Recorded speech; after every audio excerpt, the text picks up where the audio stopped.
Hi, I'm Chris Freytag, and I want to talk to you today about SI joint pain. So the SI joint, known as the sacroiliac joint, basically connects the sacrum to the two iliac bones, which are a part of the pelvis. And various things cause SI joint pain: repetitive motion, overuse, an injury, pregnancy. But when you have SI joint pain, it's a real thing. So let me show you some stretches that you can do at home that will help to relieve some of that pain. The first stretch I want to talk about is child's pose. It's an easy pose. It's actually one that I tend, or at least I try to do every day, because it is so helpful for not only the SI joint, but all the way through your low back and pelvis. So when you do child's pose, I want you to splay your knees. Now try to drop your glutes to your heels. And I know that's not easy for everybody. So if your butt's a little bit in the air, that's okay. You're gonna drop your belly between your knees, and you're just gonna sink down. And as I sink down, I feel that big stretch all the way through the low back, the pelvis, the SI joint. And then I'm gonna reach my hands out and place my forehead down and just try to melt. So what you wanna do is just melt into the mat. Let everything just kind of sink. I like the word melt because it helps you just kind of release all the tension in your body and stretch. Hold it for 5 good breaths or whatever feels good. The next exercise I want to talk about is bird dog. This is a great movement type of an exercise that you move through, but it's really, really helpful for SI joint pain, as well as it's good for strengthening your entire core. You're on all fours, and you're going to take your opposite arm and opposite leg and extend them. So you're going to have to balance. So one leg, one arm, reach, and then switch. Inhale to switch, exhale to stretch and hold. Make sure you connect and contract those abdominal muscles, stretch and hold, and again, repeat several times. The next one, a glute bridge. Such a good exercise to help with SI joint pain. So a glute bridge is something you take into a supine position on your back. You lay all the way down, and you place your heels down to the ground. Now I'm gonna lift into a bridge position. As I do that, I am connecting through my abdominals, opening my hip flexors, and really just pressing up and feeling that good stretch. Inhale and exhale, and then come back down.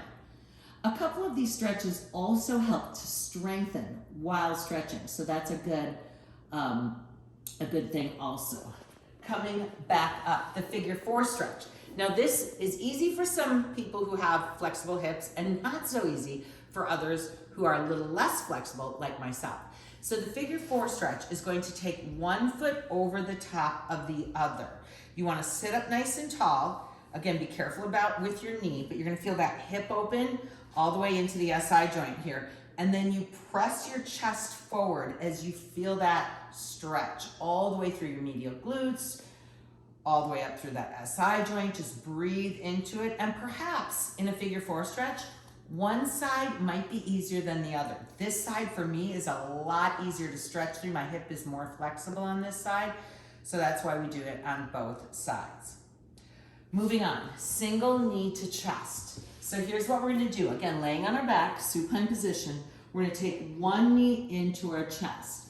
As we pull that knee in, you are opening through this hip flexor.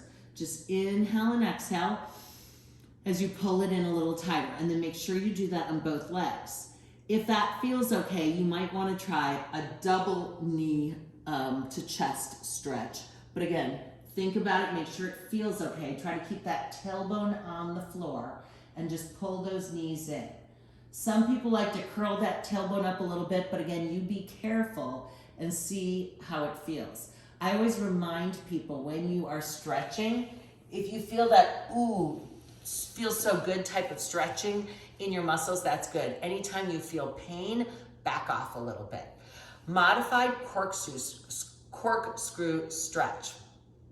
Modified corkscrew stretch. That's a big mouthful. Again, it's going to take you onto your supine. No, I'm going to start from right here. Sorry. Double knee to chest. I just sat up. I'm going to go to gentle supine, okay? Mm-hmm. Gentle supine stretch. Again, I'm going to go back onto my back, and I'm going to take both knees up right here. I'm going to take both knees to one side at the same time. So I'm just going to twist. I'm twisting through that sacrum and through my low back, and drop my knees to the side.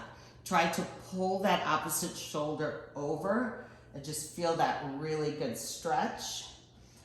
Hold your stretches for about 20 seconds at least, and then take those feet up and to the other side. It's a great stretch through your spine, through your sacrum. Feels really good. And then if that feels okay, you can go into a modified corkscrew stretch, which is going to take one knee into the chest and then pull just that one knee. Keep one leg long all the way over. Pull that knee over. See if you can drop it to the ground. Keep that shoulder and chest open. And again, you're gonna feel this all through that affected area.